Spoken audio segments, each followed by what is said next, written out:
Champion trophy 2025 के race से बुमराह हो चुके हैं बाहर। जानिए कि इस रेस में कौन कौन है दावेदार। जी हां, ये खबर निकल के सामने आ रही है कि मैच का सबसे बड़ा पेसर जसप्रीत बुमराह बैकबोन में उठी दर्द की वजह से चैंपियन ट्रॉफी 2025 में शुरुआती दौर में खेलते हुए नजर नहीं आने वाले हैं। लेकिन ऐसा हो सकता है कि अगर जो खेलते खेलते टीम इंडिया फाइनल तक पहुंच जाती है और अगर जो उस वक्त तक जसप्रीत बुमराह खुद को फिट महसूस कर पाते हैं तो हो सकता है कि एक पारी खेल ले। नहीं तो वैसे में तो वो फिलहाल रेस्ट में ही हैं। लेकिन ऐसे में एक बात निकल कर सामने आती है कि अगर जो जसप्रीत बुमराह टीम से बाहर हो जाते हैं तो फिर टीम इंडिया के पास उनकी जगह पर कौन होगा। तो वैसे में यहाँ पर 4 ऑप्शंस निकल कर सामने आई है। तो चलिए देखते हैं कि इन 4 ऑप्शंस में किन किन खिलाड़ियों का नाम है। लेकिन दोस्तों इससे पहले इस टीम में एक छोटी सी बात को लेकर विवाद आ रही है सामने। कहने का मतलब है कि खिलाड़ियों को लेकर सस्पिशन है मन में। कोच गौतम गंभीर कह रहे हैं कि इसको ले या फिर उसको ले।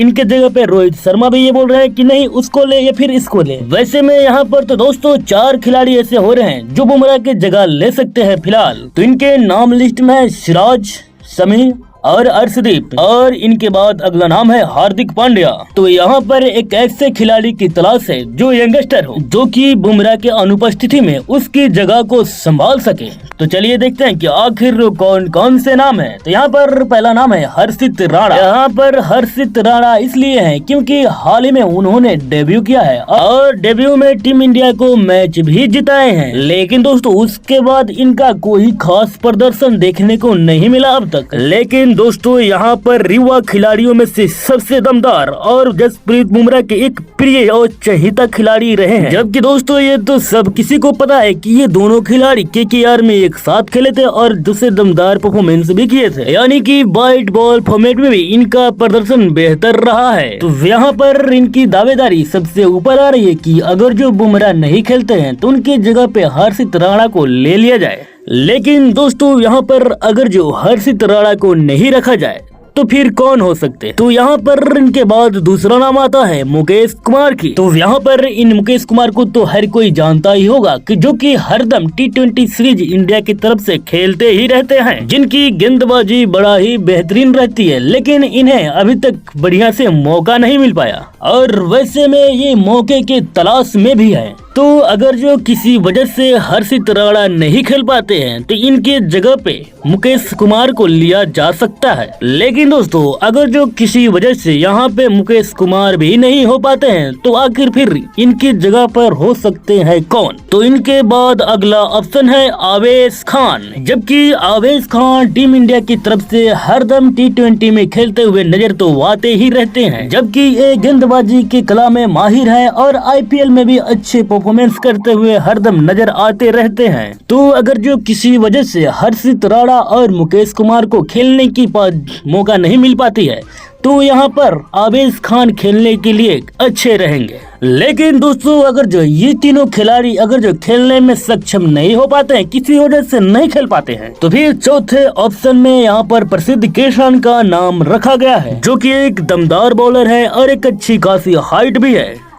जो कि अब तक इंडिया की तरफ से कई सारे मैचेज खेल भी चुके हैं। दोस्तों यहाँ पर ये भी अंदाजा लगाया जा रहा है कि अगर जो जसप्रीत बुमराह के जगह पे हर्षित राणा को मौका नहीं मिला तो यहाँ पर प्रसिद्ध कृष्णन खेल सकते हैं, क्योंकि हाइट अच्छी है, दमदार बॉलर है और ये हमेशा एक बढ़िया फॉर्म में ही रहते हैं। तो यहाँ पर ये 4 खिलाड़ी हैं जो बुमराह के नहीं होने पर उनकी जगह को ले सकते हैं। वैसे दोस्तों आप सभी का क्या राय है कि इनमें जसप्रीत बुमराह के जगह पे इन चारों में से किसको जगह मिलनी चाहिए? कौन सबसे ज्यादा बेहतर कर सकता है? आप अपना राय नीचे कमेंट बॉक्स में कमेंट करके बताना न भूलें। और अगर जो आप सभी को ये वीडियो थोड़ी भी अच्छा लगे तो इस वीडियो को लाइक करके चैनल को सब्सक्राइब भी जरूर कीजिएगा। तो दोस्तों आइए यहाँ पर एक खबर पर और नजर डालते हैं। तो दोस्तों यहाँ पे मात्र कुछ दिन पहले की ही बात है, भारत वर्सेस ऑस्ट्रेलिया की टेस्ट मैच सीरीज को खेली जा रही थी और इस बीच इस बात की खबर आई थी कि टीम इंडिया के बीच में आपस में कुछ विवाद खड़े हो गए हैं और इस बात को दावा किया गया कि कोच गौतम गंभीर और कप्तान रोहित शर्मा के बीच में कुछ ठीक नहीं चल रहा है। इनके बीच में कुछ विवादें हो चुकी है और ये मुद्दा अब तक शांत नहीं हो पाया है और इस बात पे एक बात चल रही है कि यहाँ पर रोहित शर्मा को टीम से बाहर करने की साजिशें की जा रही है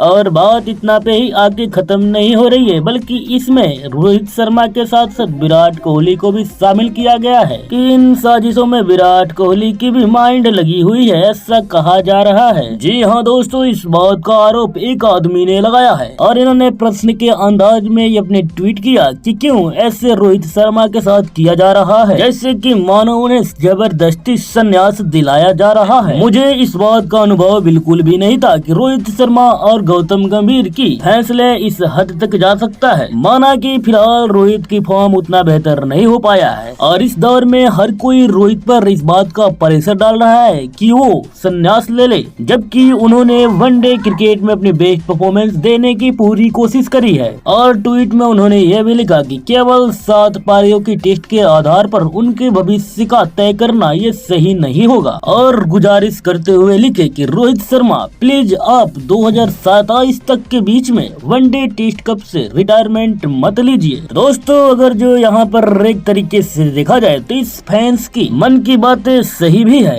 क्योंकि हाल ही फिलहाल में देखा जाए तो रोहित शर्मा ने रिटायरमेंट की बातों को बिल्कुल से नकार दिए थे और बोले थे कि मैं खेलूंगा, नहीं हटूंगा पीछे। और कुछ लोग ऐसे हैं टीम में जो रोहित की इस बात को लेकर नाखुश है और ऐसे में उनकी चाहत से ये साफ जाहिर हो रही थी कि रोहित यहाँ से रिटायरमेंट ले ले, क्योंकि इतना सब हो जाने के बाद जब Rohit Sharma Sydney cricket match से खुद को अलग किया तो ये साफ तौर पे जाहिर होने लगा था कि शायद अब रोहित शर्मा रिटायरमेंट ले लेंगे। लेकिन इसके जस्ट दूसरे दिन रोहित शर्मा ने अपने इंटरव्यू में यह साफ साफ बताया कि वो घर से इतना दूर ग्राउंड से बाहर बैठने के लिए नहीं आए हैं, बल्कि खेलने के लिए आए हैं। उन्होंने साफ लफ्जों में ये भी बताया कि मैं एक जिम्मेदार व्यक्ति हूँ, मेरे 2 बच्चे हैं, मैं खेलने के लिए आया हूँ और खेलूंगा, टीम इंडिया को आगे बढ़ाऊंगा। और इन सारे बातों को कहते हुए उन्होंने टीम के हित में खुद को ड्रॉप करने की बातें कही थी और साफ तौर पे ये दिख रहा था कि रोहित शर्मा बाकी की सभी अफवाहों से नाखुश है, मैं क्या मायूस है। और इन सारी बातों ने रोहित शर्मा के मन में इस कदर घर बना लिया था कि रोहित शर्मा के फैसले भी अब उसी मुताबिक बदलते जा रहे थे। अगर जो रोहित शर्मा के चाहते नहीं होते, उनके पास में उनके दोस्त उन्हें नहीं समझाए होते, तो शायद हम सभी को ऑस्ट्रेलिया में एक संन्यास और देखने को मिल सकता था, जो कि वो रोहित शर्मा की होती। कहने का मतलब है कि अश्विन के बाद रोहित का संन्यास देखने को साफ तौर पे मिल सकता था। ऐसे में ये कह सकते हैं कि इस यूजर की बात कुछ हद तक तो सही है, क्योंकि इस यूजर ने कोच गौतम गंभीर के साथ क्रिकेट टीम की धड़कन रोहित शर्मा के विरोध में विराट कोहली को भी लपेट लिया, जो कि लोगों को कुछ ठीक नहीं लगा, क्योंकि ऐसा वो अकेला रोहित ही खिलाड़ी नहीं है जिनका करियर आधे में लटका हुआ नजर आ रहा है। ऐसे में तो उनके साथ में विराट कोहली भी है, जबकि सब किसी ने तो ये देखा ही कि ऑस्ट्रेलिया में इन दोनों खिलाड़ियों का प्रदर्शन एक साथ कुछ अच्छा दिखने को नहीं मिला था। तो वैसे में ये तो सब जानते हैं कि आने वाले चैंपियन ट्रॉफी 2025 की जो फरवरी में होने वाली है वो सबसे बड़ा चैलेंज है। तो वैसे में ये बात निकल कर सामने आ रही है कि विराट और रोहित जो वनडे क्रिकेट टीम में बढ़िया प्रदर्शन नहीं कर पाते हैं, तो मजबूरन बीसीसीआई को इन दोनों के करियर पर मजबूरन बहुत बड़ा फैसला लेना हो सकता है। और यहाँ पे मुद्दा ये निकल कर सामने आ रहा है उस फैंस की ट्वीट पर कि रोहित और विराट दोनों की हालत और परफॉर्मेंस एक जैसी है, तो रोहित शर्मा के विरोध क्यों करेंगे विराट कोहली। जबकि यहाँ पे हर किसी को इस बात की खबर तो जरूर होगी कि इस क्रिकेट की फील्ड में रोहित और विराट की करियर का शुरुआत शायद लगभग एक साथ ही हुआ था और ऐसे में ये दोनों एक दूसरे के दोस्त लगते हैं, एक दूसरे की सपोर्ट करते हैं और शायद ये रिटायरमेंट लें तो दोनों एक दूसरे के साथ या फिर हो सकता है कुछ दिन आगे पीछे होकर ले। तो ऐसे में ये बात तो साफ हो जा रहा है कि दोनों खिलाड़ी एक ही प्रॉब्लम से जूझ रहे हैं, तो भला एक दूसरे की विरोध कैसे करेंगे। विराट कोहली रोहित शर्मा का रिटायरमेंट के लिए साजिश क्यों करेंगे। लेकिन दोस्तों, आप सभी को क्या लगता है कि क्या विराट कोहली रोहित शर्मा के लिए ऐसा कर सकते हैं? अगर जो कर सकते हैं तो क्यों कर सकते हैं, आप अपना राय नीचे कमेंट बॉक्स में कमेंट करके बताना ना भूले। हालांकि दोस्तों, चलिए एक नजर और एक दूसरी खबर को देखते हैं। दोस्तों, रोहित शर्मा बीसीसीआई से निकली तमाम बातों को सुनकर शायद गुस्से में प्रैक्टिस करने के लिए पहुंचे मुंबई के रणजी टीम के साथ।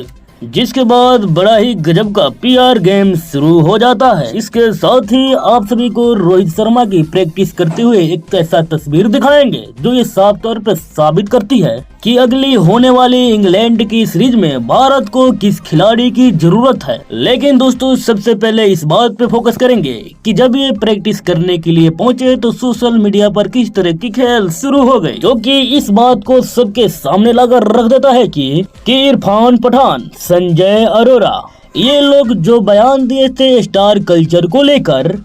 कि भारत के बड़े बड़े क्रिकेटर को भगवान की दर्जा दी जाती है, उनकी पूजा की जाती है, इसलिए सिलेक्टर सब बड़े फैसले लेने से डर रहे हैं। जहां पर इरफान पठान ने ये भी कहा था कि भारत को स्टार कल्चर नहीं चाहिए, बल्कि चाहिए तो चाहिए टीम कल्चर चाहिए। और यहाँ पे संजय मानकर की कहना ये थी कि विराट कोहली और रोहित शर्मा की लाखों में फॉलोअर्स हैं, इसलिए बीसीसीआई इनके ऊपर बड़ा फैसला लेने से शायद डरती है। और इन सारी बातों को सुनने और जानने के बाद जैसे ही रोहित शर्मा प्रैक्टिस करने के लिए पहुंचे तो उसके बाद सोशल मीडिया पर एक गेम ही शुरू हो गई, जो कि ये दिखा रहा है कि संजय के बातों में दम है, जो कि इस बात को इस तरह से साबित कर रहा है कि जैसे रोहित शर्मा प्रैक्टिस करने गए तो मानो कि उनके जगह पे कोई भगवान प्रैक्टिस करने के लिए चले गए, क्योंकि इस बात पर यह बात निकल कर सामने आ गई कि धन्य हो गई मुंबई की रणजी टीम वानखेड़े का स्टेडियम जो रोहित शर्मा ने यहाँ पे अपनी कदम रखी। मतलब कि इस तरह की तमाम बातें जो है वो निकल के सामने आ रही है, क्योंकि देखा जाए तो इस तरह के कई ऐसे टेक्स्ट भी पोस्ट किए गए हैं और ऐसे में सारी बातें ऑर्गेनाइज होती है कि जैसे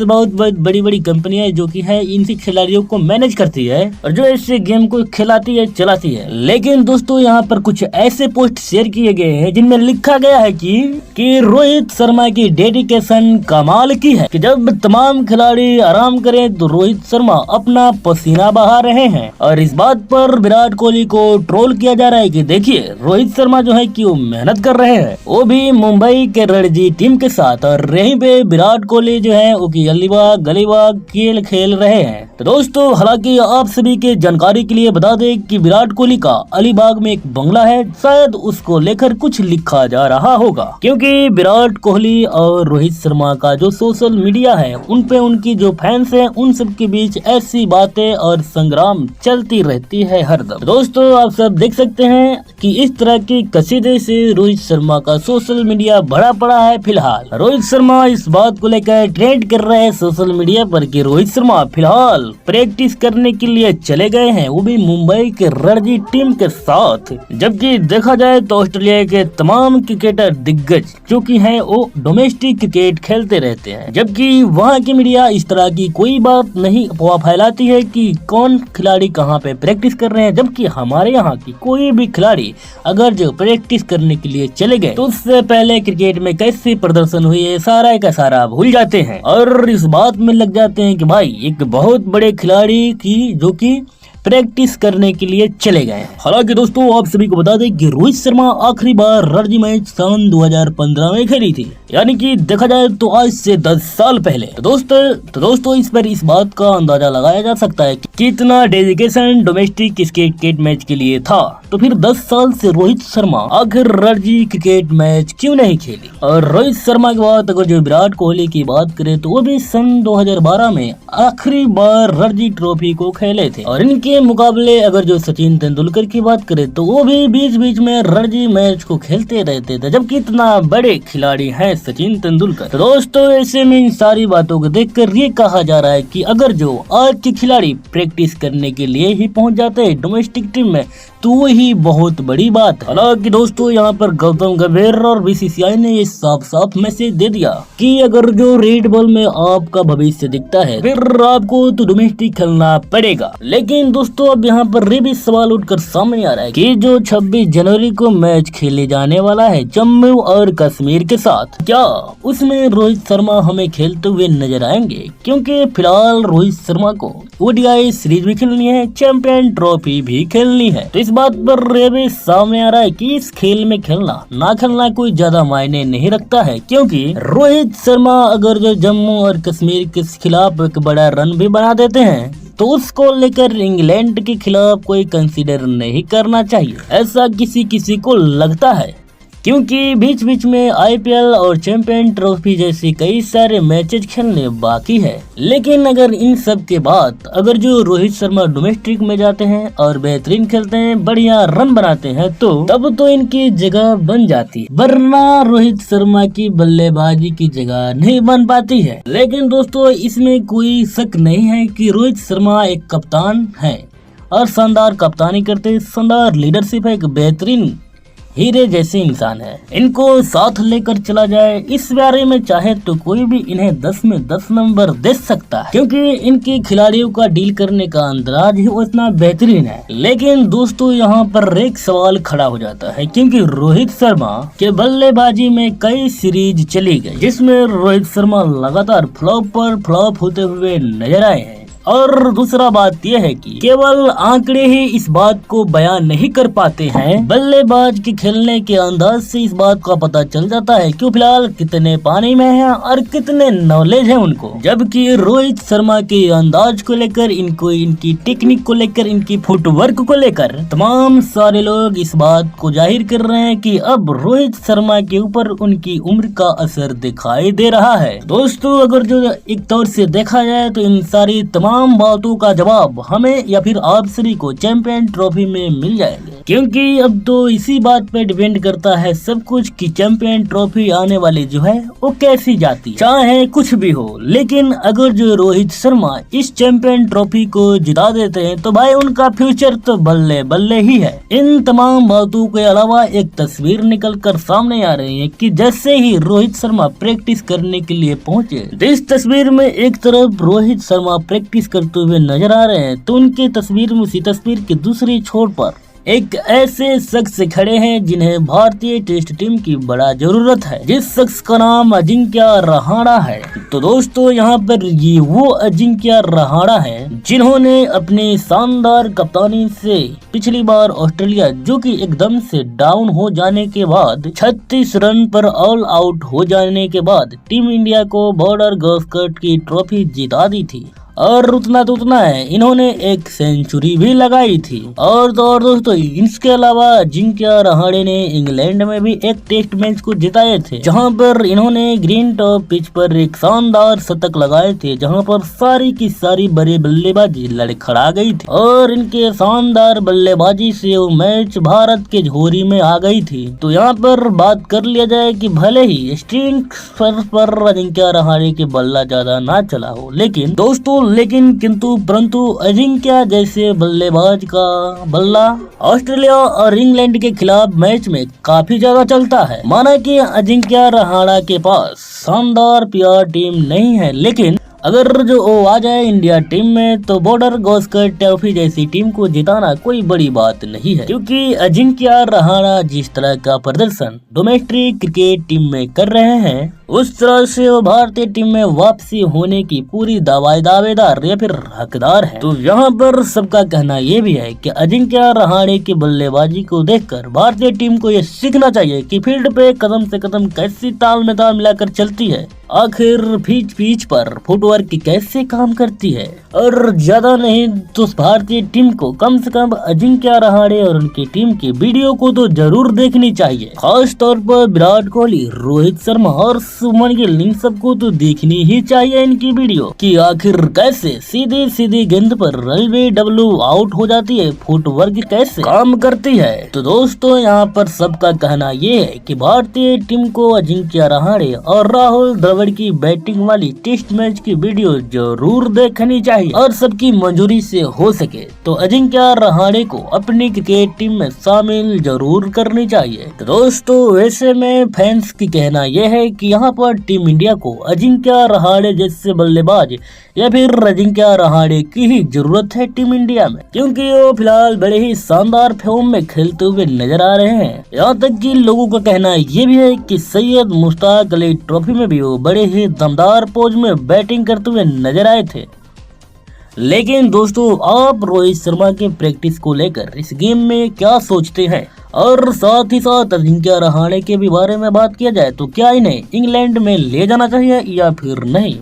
आप अपना राय नीचे कमेंट बॉक्स में कमेंट करके बताना न भूलें। तब तक के लिए धन्यवाद दोस्तों, वीडियो देखने के लिए बहुत बहुत शुक्रिया। लेकिन दोस्तों इसके बाद एक और खबर पे नजर डालते हैं। आइए देखते हैं कि अगली खबर क्या है। दोस्तों बलविंदर सिंह संधू ने कपिल देव की उदाहरण देते हुए जसप्रीत बुमराह के फिटनेस पे उठाई सवाल। उन्होंने यहाँ पर वर्कलोड को बताया है बकवास और इस बात पर कपिल देव का भी जवाब आया है सामने। दोस्तों कपिल देव ने क्या कहा इस बात पर, इस मुद्दे पर, लेकिन उससे पहले हम आप सभी को बलविंदर सिंह संधू की सारा बयान सुनाने हैं कि दोस्तों जब ये बात निकल कर सामने आई कि जसप्रीत बुमराह से ऑस्ट्रेलिया में ज्यादातर की गेंदबाजी कराई गई और उनको लेकर वर्कलोड मैनेजमेंट ठीक से नहीं किया गया, तो इन सारी बातों को इन्होंने बताया है बकवास। तो दोस्तों आखिर बलविंदर सिंह संधू ने इस बात पर क्या खुलकर बयान दिए हैं, चलिए इनकी बात पर भी एक नजर डालते हैं। दरअसल इन्होंने इस वर्कलोड को लेकर कुछ कहे हैं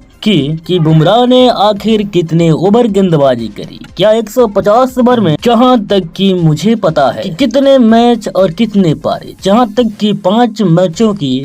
9 पारियां यानी कि एवरेज निकाले जाए तो एक ओवर में बुमराह की ओवर फेंकने की एवरेज 16 ओवर निकलती है। तो यहाँ पर तो आखिर उसने एक स्पेल में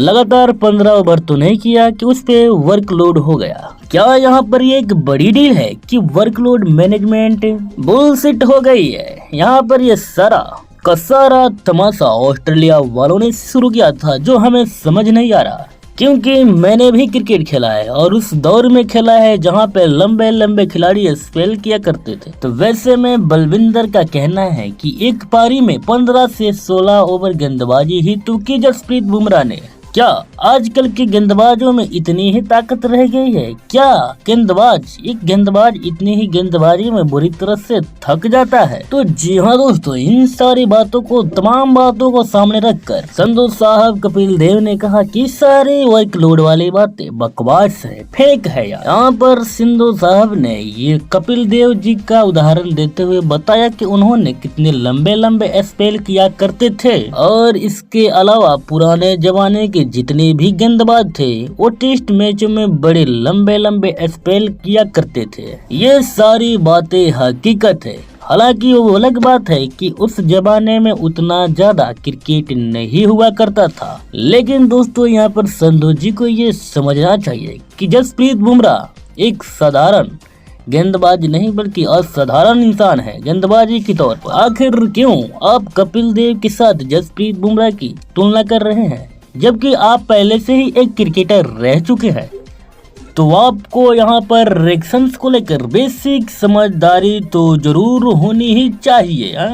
कि आखिर जसप्रीत बुमराह किस तरह की बॉलिंग एक्शन के साथ गेंदबाजी करते हुए नजर आते हैं हम सबको और आपको भी, और इनके तुलना में कपिल देव कितने सिंपल एक्शन में गेंदबाजी किया करते थे ये तो आपसे बेहतर और कौन जानता होगा, जबकि वो आप ही के जमाने के खिलाड़ी थे। जबकि आज के दौर में अगर जो जसप्रीत बुमराह की बात की जाए तो बुमराह के जैसा बॉलिंग एक्शन, जैसे वो छोटे रनअप के कंधे पे पूरी जान लगा देते हैं। और इसी बात को लेकर एक बार श्वेत अख्तर जी ने कहा था कि जसप्रीत बुमराह के जैसे एक्शन जो भी गेंदबाज है वो गेंदबाजी को लेकर बहुत ज्यादा लंबा कैरियर नहीं रख सकता। इस सेक्शन में तो खिलाड़ी की कमर या फिर कंधा जवाब दे सकता है। हालांकि वो साफ साफ लफ्जों में बता दिए थे कि ऐसे एक्शन वाले खिलाड़ी जो खेलते हैं जिस तरह से वो इस एक पेयर होते हैं, लेकिन इनका कैरियर लंबा नहीं चल पाता है। क्योंकि वैसे में अगर जो देखा जाए तो जसप्रीत बुमराह अपने पीठ की चोट के दर्द को लेकर पिछले करीब 10 महीनों से क्रिकेट से बाहर थे, क्योंकि इस उदाहरण में उन्होंने याद करते हुए एक और गेंदबाज की बात की थी जिनका नाम था शेन वॉर्न, जो कि न्यूजीलैंड के गेंदबाज थे शेन वॉर्न। और वो भी ठीक बुमराह के जैसे बड़ी जान लगाकर, पूरी की पूरी जान लगाकर गेंदबाजी करते थे और कंधे का पूरा इस्तेमाल करते थे। और ऐसे एक्शन को देखकर उनके बारे में बहुत सारी बातें हो रही थी कि क्रिकेट मैदान में एक बड़ा ही जबरदस्त गेंदबाज आ गया है और उन्होंने तो तहलका मचा दिया है न्यूजीलैंड में। वैसे में अगर जो न्यूजीलैंड में शेन वॉर्न का रिकॉर्ड देखे तो टेस्ट मैच में उनका 22 का एवरेज है और वनडे मैचों में देखा जाए तो 20 का एवरेज है। यानी कि शेन वॉर्न जितना दिन खेले बड़ा ही जबरदस्त शानदार फॉर्म में गेंदबाजी करे, लेकिन वो केवल और केवल 18 टेस्ट मैच, सिर्फ 18 टेस्ट मैच ही खेल पाए, क्योंकि इसी तरह से उनका भी फिटनेस ने ही जवाब दे दिया और बहुत ही जल्द उन्होंने क्रिकेट को अलविदा कह दिए। तो यहाँ पर वैसे में यही बात निकलकर सामने आ रही है कि जसप्रीत बुमराह भी शेन वॉर्न की तरह ही अपने कंधे का ज्यादा इस्तेमाल करते हैं और इसलिए आप उनका तुलना सिंपल एक्शन वाले गेंदबाजों के साथ बिल्कुल भी नहीं कर सकते हैं। तो दोस्तों यहाँ पर यह सवाल जब कपिल देव से पूछा गया कि क्या बलविंदर सिंह ऐसा कहते हैं कि आप इतना लंबे लंबे स्पेल किया करते थे और आप जसप्रीत बुमराह के वर्कलोड को बकवास बता रहे हैं। तो दोस्तों अब इस बात पे आखिर कपिल देव ने क्या जवाब दिया, अब आप इसे सुनिए। तो दोस्तों यहाँ पे कपिल देव ने कहा कि मेरा कृपया करके तुलना बुमराह जी से मत कीजिए। आप इस तरह से सरेआम अलग अलग पीढ़ियों के अलग अलग गेंदबाजों की तुलना नहीं कर सकते हैं, क्योंकि अक्सर आपने देखा होगा कि आजकल के बल्लेबाज या फिर प्लेयर 300 से ज्यादा भी रन बना देते हैं और ये साफ तौर पे है कि ऐसा हमारे जमाने में कभी नहीं हुआ करता था। इसलिए बुमराह के साथ मेरी तुलना करना सही नहीं है। तो दोस्तों यहाँ पर कपिल देव ने बड़ी ही समझदारी की बात की कि आप अलग अलग जनरेशन की गेंदबाजों की तुलना एक दूसरे से नहीं कर सकते हैं। कपिल देव ने यहाँ पर ये बताया कि उस जमाने में इतना आक्रामक प्रकार का क्रिकेट नहीं हुआ करता था और इस दौर में जो भी कमर के दर्द से परेशान है फिर उसके साथ है तो ये समझ सकते हैं कि बार बार कमर के दर्द आना कितना बड़ा खतरा है। तो यहाँ पर ये बात भी निकल कर सामने आई है कि जसप्रीत बुमराह की दर्द भी चोट भी कोई असाधारण नहीं है, बल्कि साधारण नहीं है, वो असाधारण जैसा साबित हो रहा है, क्योंकि जिस गेंदबाज के साथ ऐसी दिक्कत है उस गेंदबाज को लेकर हमारे हिसाब से बलविंदर सिंह सिद्धू को ऐसी बात बिल्कुल भी नहीं करनी चाहिए। थोड़ी सी लॉजिक में तो जरूर बोलना चाहिए था। हालांकि इनके जगह पे अगर जो कोई और गेंदबाज होते, जैसे मान लीजिए कि उमेश यादव या फिर बात आकाशदीप की होती तो बात अलग थी, क्योंकि उन सारे गेंदबाजों की जो एक्शन है वो सिंपल एक्शन है और इनके सामने अगर जो देखा जाए तो जसप्रीत बुमराह की जो गेंदबाजी है, इनकी जो एक्शन है, जो एक्शन में वो गेंदबाजी करते हैं उनमें जान लगती है भाई, जान, शरीर ऐठा जाता है। लेकिन दोस्तों अगर जो कमर की दर्द की बात की जाए तो भले ही वो किसी भी दौर की खिलाड़ी हो, किसी भी फील्ड की, या फिर कोई आम आदमी जो काम करने वाला हो, ऐसे कमर की दर्द है तो फिर ये प्रॉब्लम बार बार आ सकती है, समस्या खड़ी हो सकती है। तो दोस्तों ऐसे में तो यही बात निकल कर सामने आ रही है कि ऐसे में बुमराह की वर्कलोड को मैनेजमेंट करना बीसीसीआई की मजबूरी भी है और ऐसा उसे करना भी चाहिए, क्योंकि जसप्रीत बुमराह जैसे खिलाड़ी बड़े बड़े इवेंट को जिताते आए हैं और जिता सकते भी हैं आगे चल करके। और यहाँ पर वही बात निकल कर सामने आई है कि छोटी मोटी सीरीजों में बुमराह जैसे खिलाड़ी को खिलाना नहीं चाहिए,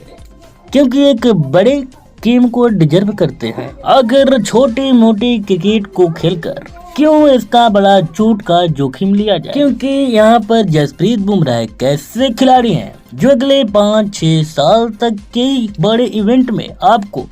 बड़े से बड़े गेम को जिता सकते हैं। तो वैसे में बड़ी इवेंट और बड़ी जीत चाहिए तो जसप्रीत बुमराह को फिट रखना तो जरूरी है। लेकिन फिलहाल तो एनसीयू में चले गए हैं, लेकिन उम्मीद करते हैं कि चैंपियन ट्रॉफी से पहले जसप्रीत बुमराह फिट हो जाए और हो सकता है कि वो चैंपियन ट्रॉफी नहीं भी खेल पाए तो जो इंग्लैंड की सीरीज आने वाली है उस सीरीज में जसप्रीत बुमराह एक बड़ा फैक्टर साबित हो सकते हैं। तो ऐसे तमाम सारी बातों को नजर में रखते हुए जसप्रीत बुमराह जैसे खिलाड़ी के वर्कलोड का ध्यान तो जरूर रखना होगा बीसीसीआई को, चाहे आईपीएल जैसी बड़ी लीग को साइड में क्यों न रखना पड़े। ऐसा लोगों का कहना और मानना है कि जसप्रीत बुमराह जैसे खिलाड़ी आईपीएल के लिए नहीं बल्कि टेस्ट मैच सीरीज को लिए और वनडे टेस्ट मैच को जिताने के लिए, इनकी ग्राफ लेवल को ऊपर ले जाने के लिए बने हैं। तो दोस्तों, ऐसे में बलविंदर सिंह सिंधु के वर्कलोड वाली बयान को लेकर आप सभी क्या सोचते हैं?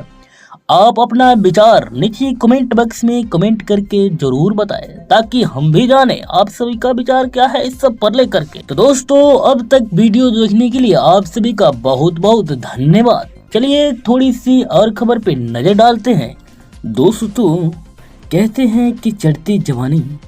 और बल्ले की रवानी से तो हर कोई रन बना जाता है, कई बड़ी बड़ी पारियों को खेल जाता है, लेकिन बड़ा मुश्किल हो जाता है करुण नायर के जैसा बन पाना। क्योंकि दोस्तों, यहाँ पर करुण नायर की एक इंटरव्यू है जो कि सामने आई है। जी हाँ, इस इंटरव्यू में करुण नायर टीम इंडिया में अपनी वापसी चाहते हैं, जो कि इनकी उस दर्द को दिखाता है कि जब ये टीम से निकाले गए थे तो किस तरह से टूटकर बिखर गए थे। करुण नायर, जी हाँ, करुण नायर वो करुण नायर जिन्हें हर कोई एक चूका हुआ खिलाड़ी मान लिया था, और वही करुण नायर एक बार फिर से टीम इंडिया में वापसी के लिए बीसीसीआई के दरवाजे खटखटा रहे हैं। जी हाँ दोस्तों, जो कि सेलेक्टर्स के रडार पे आ चुके हैं, क्योंकि करुण नायर जो है वो खुद के दम पे बने हुए खिलाड़ी हैं और उनके पास ना ही कोई गॉडफादर है और ना ही कोई पीआर कंपनी जो कि उनका वो प्रचार प्रसार कर पाए या फिर उनसे वो कुछ मदद ले सके। लेकिन यहाँ पे इनके टैलेंट की बात करें तो इनकी बल्लों ने शतकों की झड़ें लगा दी है, वर्ल्ड रिकॉर्ड को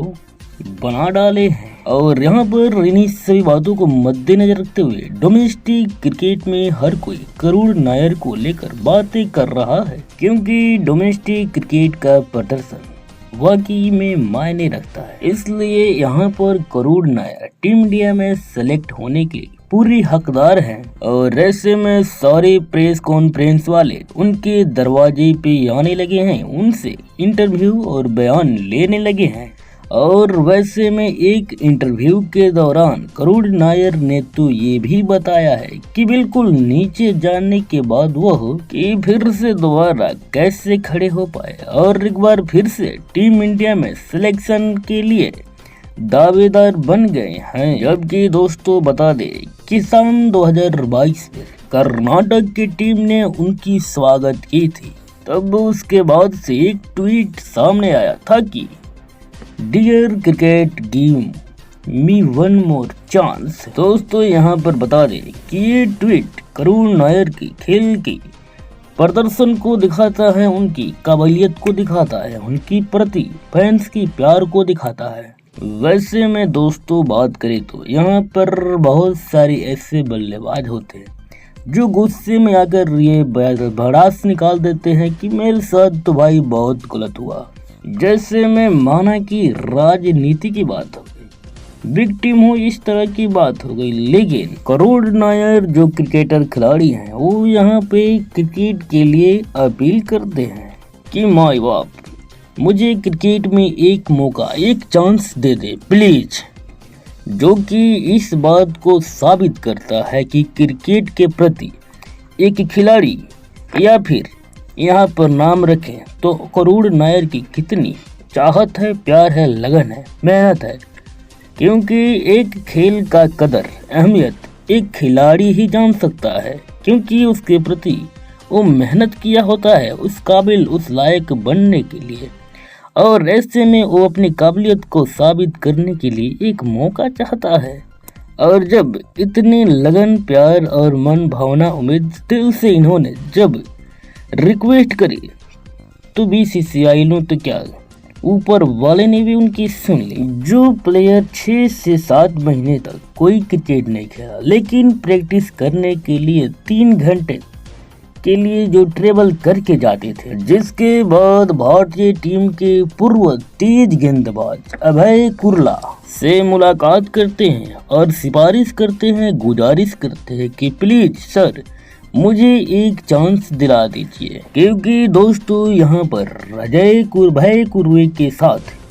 उनका पुराना रिश्ता था, पुराना नाता था, क्योंकि यहाँ पर 19 के नीचे जब वो सिलेक्ट हुए थे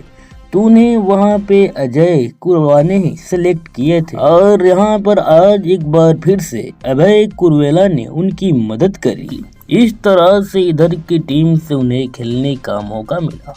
और इस मौका के बेहतरीन तरीके से फायदा उठाने के बाद रनों की बरसात लगा दी। तो दोस्तों आखिर उस इमोशनल लम्हे के बारे में करुण नायर क्या कहते हैं कि किन लम्हों में वो ट्वीट किया गया था, जरा सुनिए इसके बारे में बयान की पूरी खबर। तो दोस्तों यहाँ पे करुण नायर ने कहा कि मुझे लगता है कि यह एक इमोशनल मोमेंट है, शायद ये उस वक्त के मेरे फीलिंग को ही पोस्ट कर दिए। मैं हमेशा से एक शांत और कूल रहने की पूरी कोशिश किया करता था, लेकिन दोस्तों इमोशनल ऐसी चीज है जो हर किसी पे हावी हो जाती है। मैं उस पर सच में बोल रहा हूँ कि पूरी तरह से टूट चुका था, क्योंकि दोस्तों कर्नाटक के लिए इतनी साल से खेलने के बाद भी टीम में जगह नहीं मिल पाया, जगह नहीं बन पाया। बहुत बड़ा झटका लगा, क्या बताऊँ, ऐसा लगा कि सब कुछ खत्म हो गया, फिर शून्य से शुरुआत करनी पड़ी। तो दोस्तों यहाँ पे इस पोस्ट को पढ़ने के बाद इस बात की पता चली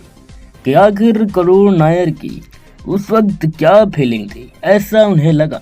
कि सब कुछ खत्म हो गया, मैं अब क्या करूँगा, मेरी कोई सिफारिश भी नहीं हो सकती, मुझे तो फिर शून्य से शुरुआत करनी पड़ेगी। और उन्हें वहाँ पे शून्य से ही शुरुआत करनी पड़ी। लेकिन दोस्तों ये सोचने के बाद करुण नायर ने शून्य से शुरुआत करी और अब उसके बाद 5 शतक लगाए हैं 6 मैचों में करुण नायर ने। और इतना देखने के बाद बड़े बड़े सेलेक्टर्स ये बोल रहे हैं कि भाई अगर जो आपको थोड़ा सा भी लिहाज है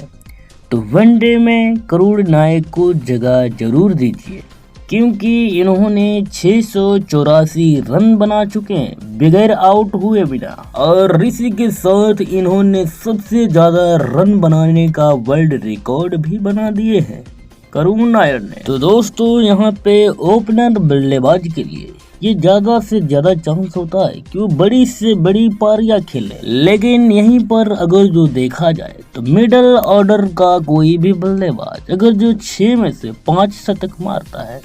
जी हाँ, अगर जो 6 मैचों में से 5 शतक लगा देता है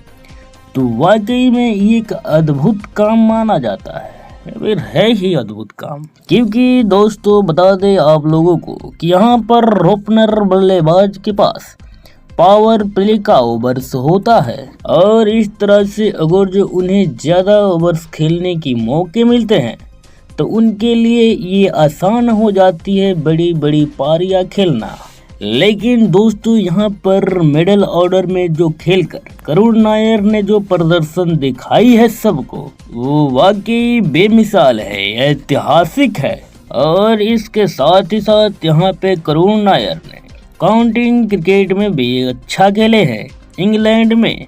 हमें अगली सीरीज में भी खेलनी है और वहां पर भी करुण नायर अपना बेहतरीन से बेहतरीन परफॉर्मेंस देने की भरपूर कोशिश करेंगे, क्योंकि ये टीम इंडिया में अपनी वापसी जो चाहते हैं। क्योंकि दोस्तों यहाँ पे वह करुण नायर पहले ही इस बात की जिक्र कर चुके हैं कि वो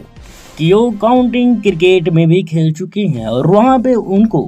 कोई भी कंडीशन ज्यादा मुश्किल नहीं लगी। उन्होंने उन कंडीशन को देखते हुए यही बताया कि मेरा जो टैलेंट है वो पर्याप्त है इन कंडीशन को देखकर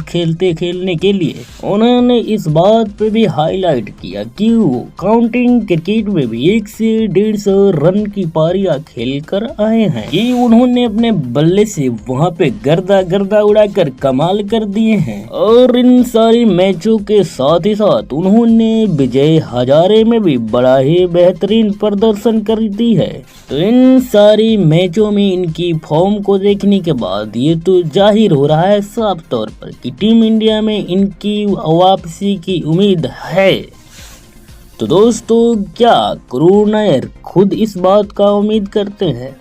लेकिन यहाँ पे टीम में वापसी को लेकर करुण नायर ने खुद क्या कही, जरा इस बात पे ध्यान देते हैं और फोकस करते हैं।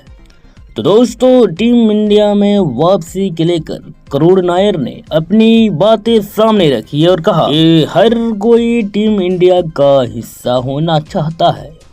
क्योंकि वहां पर खेलना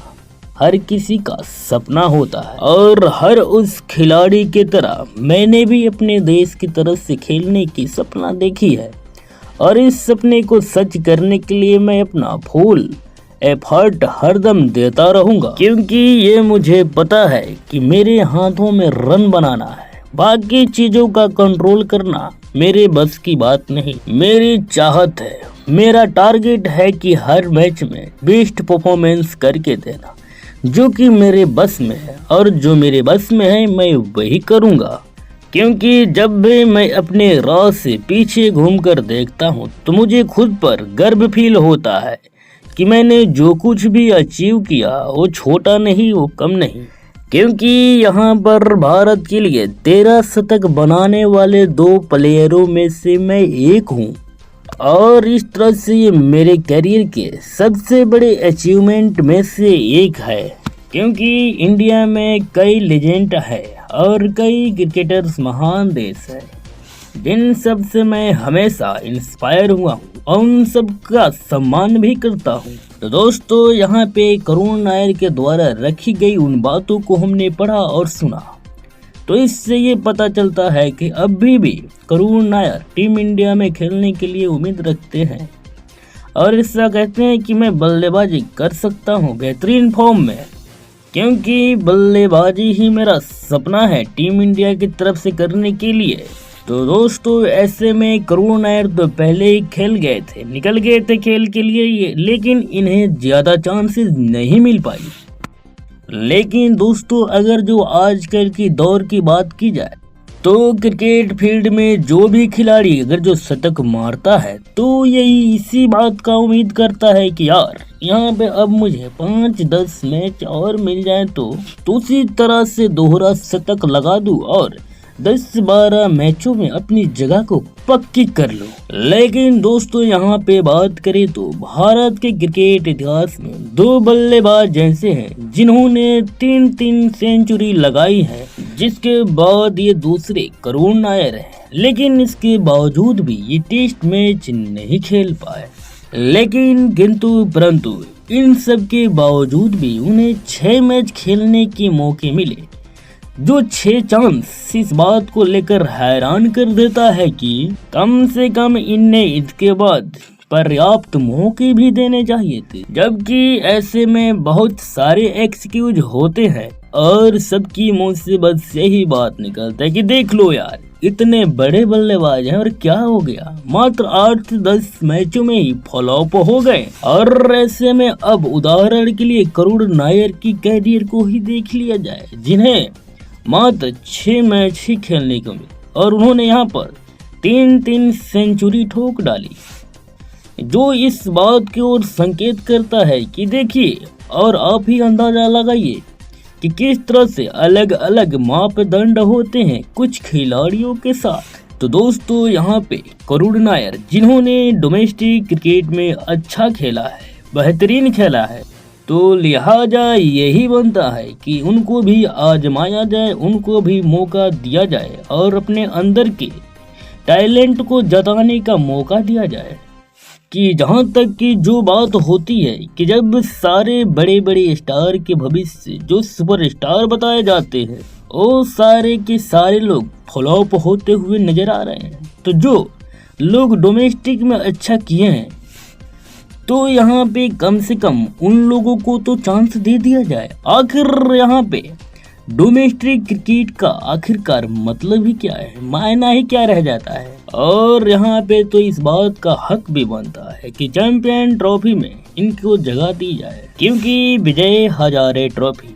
उस ओडीआई फॉर्मेट का टूर्नामेंट है जहां पर उन्होंने 5 सेंचुरी मारी है, तो उनका वनडे में तो उनका हक बनता ही है। चाहे इस खिलाड़ी को किसी की जगह पे भी फिट करना पड़े, लेकिन टीम इंडिया को कुछ न कुछ चांस तो जरूर देना होगा,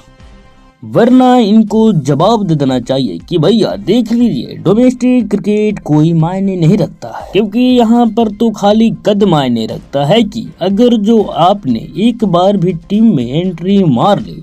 तो उसके बाद आपकी मर्जी कि आप कब तक खेलेंगे या फिर कब रिटायरमेंट लेंगे। तो यहाँ पर ये मेरा नहीं बल्कि लोगों का कहना है और प्रेस कॉन्फ्रेंस का भी कहना है कि ऐसी कोई रूल या फिर तौर तरीका या फिर कोई भी ऐसे रस्म नहीं होना चाहिए। और यहाँ पर ये भी बताया गया कि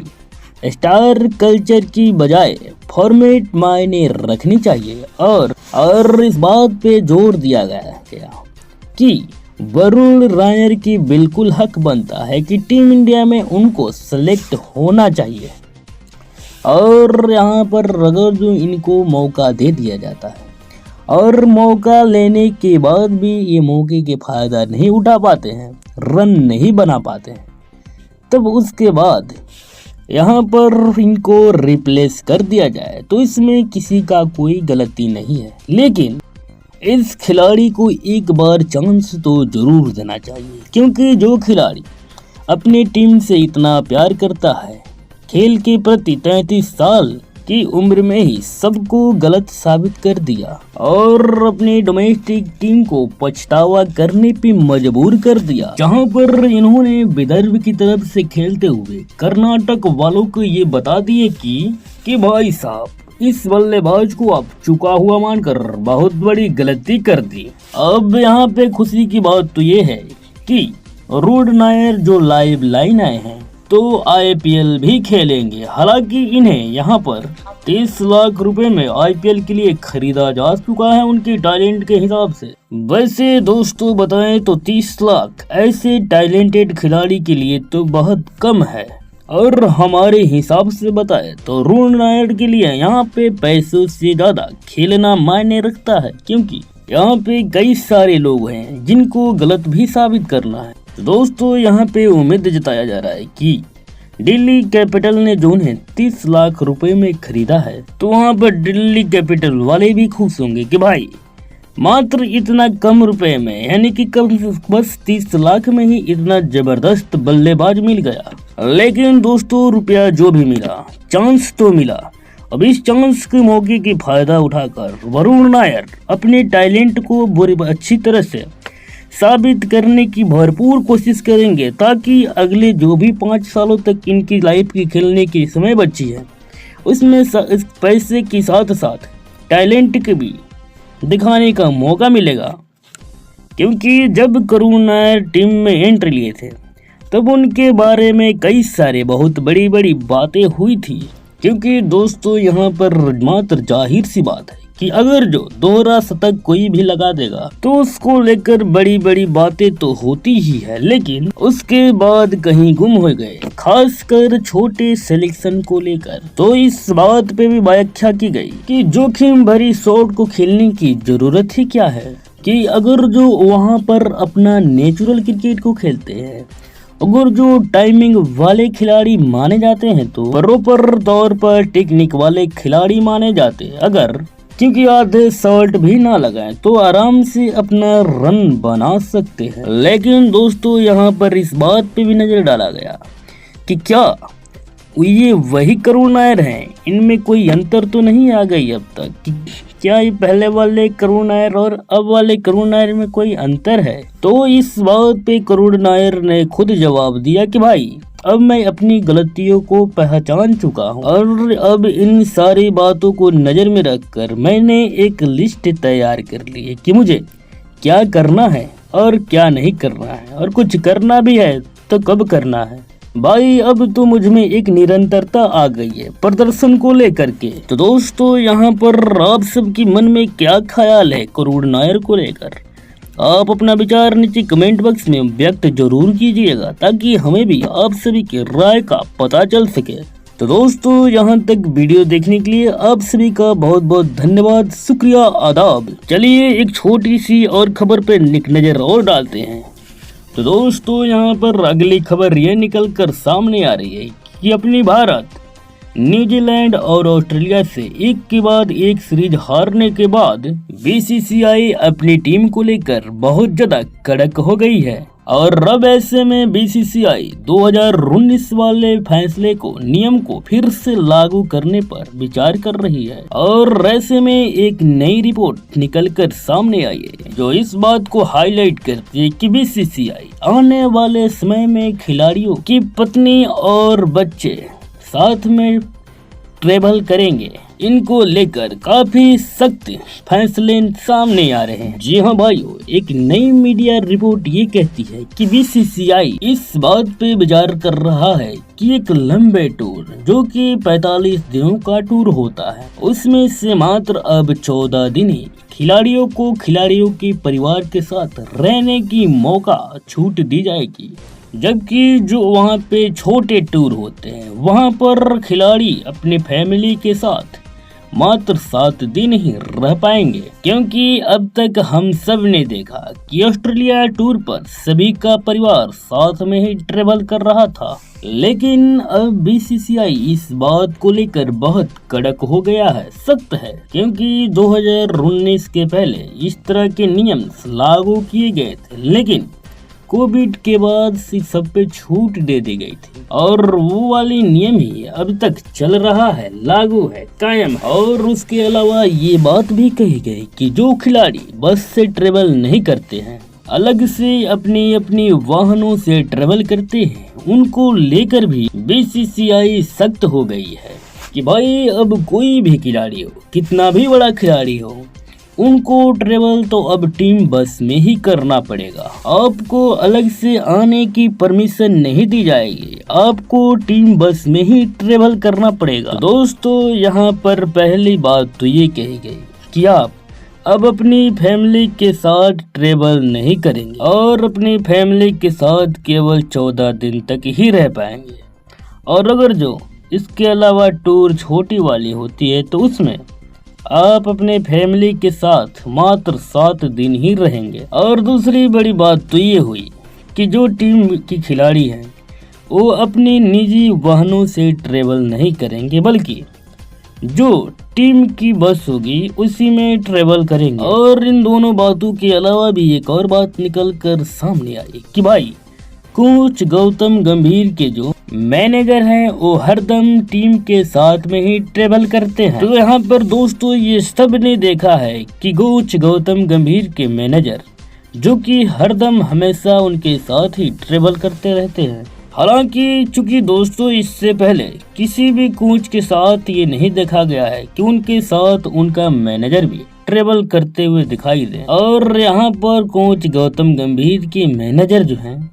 वो हरदम टीम के साथ ही ट्रेवल करते हुए दिखाई देते हैं। तो इस बात पर भी बीसीसीआई ने बड़ा फैसला लिया और सख्त हुआ है। यहाँ पर बीसीसीआई का कहना है कि भाई देखो, वो एक मैनेजर है, अब वो कोच का मैनेजर हो या फिर खिलाड़ियों के मैनेजर हो, वो प्राइवेट टीम में नहीं बैठ सकते। इस बात पे ध्यान दी जाए और उन्हें ट्रेवल करने का इंतजाम खुद करना होगा। कहने का मतलब जो हमने ये बदलाव देखा है बीसीसीआई की तरफ से, इसमें बीसीसीआई पूरी तरह से सख्त नजर आ रहा है सबको। और यहाँ पे इन सब के अलावा जो सपोर्टिंग स्टाफ है उनको लेकर भी ये कहा गया है कि इनका जो भी टेन्योर है वो केवल और केवल 2 साल का ही होगा, लेकिन यहाँ पर हाईली 1 साल और एक्सटेंड किया जा सकता है, यानी कि 3 साल हो जाए। हालांकि सपोर्ट स्टाफ अब उससे ज्यादा लंबा नहीं चल सकता। जबकि दोस्तों हमने कब से शुरुआत से ही देखा है कि कुछ ऐसे लोग हैं जो हरदम सपोर्ट स्टाफ मेंबर के साथ ही सालों साल से ट्रेवल करते हुए आ रहे हैं। लेकिन बीसीसीआई अब यहाँ पर लगातार सख्ती पे सख्ती करते जा रहा है और अब हम सब यहाँ पर इस तरह से इस बदलाव को तो देखा ही है कि भाई जिस तरीके से हम सब न्यूजीलैंड से अपने घर में ही बड़ी बुरी तरीका से हार गए और उसके बाद ऑस्ट्रेलिया से भी 3-1 से भारत हार कर चला आया। तो इन सारी बातों को नजर में रखकर बीसीसीआई अब पूरी तरह से एक्शन मोड में आ गया है। तो दोस्तों यहाँ पर रिपोर्ट तो यही साबित कर रही है कि इस बात पर बीसीसीआई की तरफ से बड़ा ही सख्त तौर पे विचार किया जा रहा है। अब तक तो पता नहीं कि ये नियम लागू हुए हैं कि नहीं, लेकिन आने वाले समय में इसको लागू किया जा सकता है। जबकि दोस्तों बीसीसीआई के एक अधिकारी की तरफ से ये बयान आया है जिसमें ये साफ साफ तौर पे लिखा हुआ है इस रिपोर्ट में कि आने वाले समय में या तो टीम इंडिया की ओर से जबरदस्त फॉर्म आएगी और रिजल्ट आएगी, या नहीं तो फिर बीसीसीआई की तरफ से रोज के रोज एक नए नियम सामने आएंगे कि या तो आप बेटर परफॉर्म कीजिए या फिर आप अब इस नए नियमों के दायरे में रहिए। जबकि दोस्तों यहाँ पे हरदम देखा गया है कि जो बड़े लेवल के खिलाड़ी हैं, स्टार लेवल के खिलाड़ी है, हरदम अपने प्राइवेट वाहनों में ही ट्रेवल करते हैं, न कि टीम के बस स्टाफ में ट्रेवल करते हैं। तो इसलिए दोस्तों यहाँ पर कहीं न कहीं इन तरह के खिलाड़ियों पर निशाना साधना सही नहीं लग रहा है, क्योंकि उन खिलाड़ियों को टीम के साथ ट्रेवल करते हमने तो देखा ही नहीं। या तो वो टीम के पहले ही आ जाते हैं या फिर टीम के समूह को पहुंच जाने के बाद थोड़ी देर लेट होकर आते हैं, जो कि टीम के साथ ट्रेवल नहीं करते हैं, अकेले अपने प्राइवेट वाहन से ट्रेवल करते हैं, टीम के साथ नहीं होते हैं। इस बात को कब से शायद कहीं न कहीं बीसीसीआई नोटिस कर रहा था, लेकिन अभी तक कोई एक्शन नहीं लिया था। लेकिन अब बस बहुत हुआ, इनफ इज इनफ है। अब तो हर किसी को स्टाफ बस में ही एक साथ ट्रेवल करना होगा, क्योंकि यहाँ पर ये वीआईपी कल्चर एक सुपर स्टार कल्चर है और अब इस तरह की कोई बात नहीं चलेगी। तो दोस्तों आप यहाँ तक इस हमारे वीडियो को देखें, इसके लिए आप सभी को तहे दिल से ढेर सारी शुभकामनाएं और बार बार नमस्कार और धन्यवाद है। लेकिन दोस्तों थोड़ा सा और रुक जाइए और एक खबर पे फिर थोड़ी सी छोटी सी खबर पे नजर डालते हैं। तो दोस्तों यहाँ पर बीसीसीआई की तरफ से एक मीटिंग हुई जिसमें टॉप बल्लेबाज विराट कोहली और कप्तान रोहित शर्मा के फ्यूचर पे कई सवालें खड़ा की गई। तो दोस्तों यहाँ पर इस रिपोर्ट के मुताबिक टीम इंडिया के कप्तान रोहित शर्मा सही समय आने पर अपने भविष्य पर फैसला लेंगे, जबकि विराट कोहली का इंग्लैंड का दौरा शुभमन गिल पर निर्भर करता है। तो वहीं बीसीसीआई ऑस्ट्रेलिया दौरे के बाद रोहित और विराट कोहली को लेकर बड़ा ही सख्त नजर आ रहा है, क्योंकि यहाँ पर बॉर्डर गावस्कर ट्रॉफी के बाद रोहित और विराट को बहुत सारी आलोचनाओं का सामना करना पड़ा और आलोचना का सामना तो करना ही पड़ा, साथ ही साथ उनके करियर पे सवाल उठ गए। अब ये बताया जा रहा है कि इन दोनों का उम्र 35 से ज्यादा हो चुकी है। वहीं अब शुभमन गिल बढ़िया और बेहतरीन परफॉर्मेंस दिखाकर इस मिडिल ऑर्डर को जिम्मेदारी को संभाल लेते हैं तो अब विराट कोहली को बाहर किया जा सकता है। तो दोस्तों यहाँ पर आप सभी को बता दिया जाए कि हिंदुस्तान टाइम के एक रिपोर्ट के मुताबिक बीसीसीआई की तरफ से रोहित शर्मा और विराट कोहली की भविष्य पर चर्चा की गई है, जिसमें हेड कोच गौतम गंभीर, रोहित शर्मा, अजीत अगरकर, बीसीसीआई के सचिव देवजीत सकैया और बीसीसीआई के अध्यक्ष जय शाह को, जहां पर इस बैठक में इसलिए इन सबको बुलाया गया था क्योंकि ये सब लोग न्यूजीलैंड के खिलाफ मिली शर्मनाक हार के बाद मिलकर ये मीटिंग बुलाई थी, क्योंकि भारत ने हाल ही में अपने ही घर पे न्यूजीलैंड के खिलाफ बड़ी ही शर्मनाक तरीके से 0-3 से हार मानी थी, जो कि ये हार के समय में इन सब की सबसे बड़ी हारों में से एक हार रही है। वहीं इस हार के मुताबिक बीसीसीआई के अधिकारियों ने रोहित और विराट कोहली पर फैसला लेने की जिम्मेदारी चीफ सेलेक्टर अजीत अगरकर और उनकी टीम को सौंप दी है। वहीं रोहित शर्मा की टेस्ट मैच में गिरते हुए प्रदर्शन को देखकर चिंता जताई गई है और साथ ही साथ रोहित शर्मा पिछले 8 मैचों में सिर्फ और सिर्फ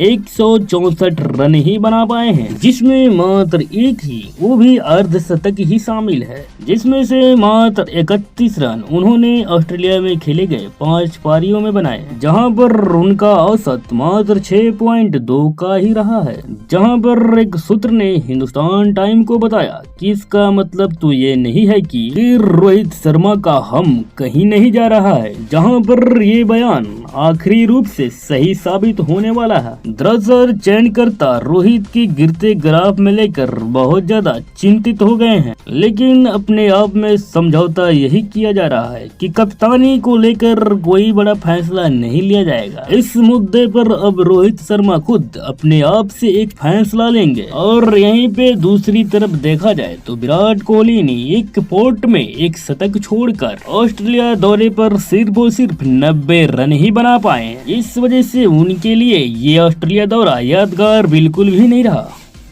इसलिए विराट कोहली पर सूत्रों ने ये भी कहा है कि इंग्लैंड के खिलाफ भारत की 5 टेस्ट मैच सीरीज अभी 5 महीने दूर है। इसलिए चयनकर्ता इस मामले पर विचार व्यक्त करने से पहले कोई बढ़िया राय बनाने की संभावना रखते हैं, क्योंकि यहाँ पर विराट कोहली की किरदार में शुभमन गिल ढंग से फिट नहीं हो पाए हैं। यहाँ पर शुभमन गिल उस लेवल के करीब भी नहीं पहुँच पाए हैं, क्योंकि जिस उम्र में विराट कोहली जिस तरह से तैयार थे